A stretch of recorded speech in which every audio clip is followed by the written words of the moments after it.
Vamos fazer com a cena para brincar.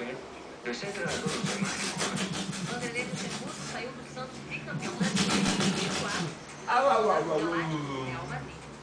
Em menos de um ano, sem títulos. O quê? Eu não entendi, fala de novo. É?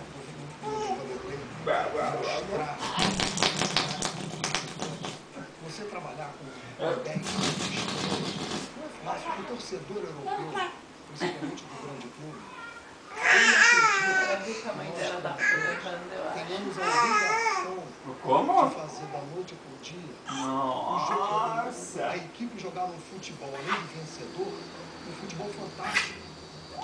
Exatamente porque os jogadores brasileiros têm essa imagem. Mas será que Filipão e Luxemburgo foram tão mal nos clubes europeus? Filipão comandou o Chelsea 41 vezes.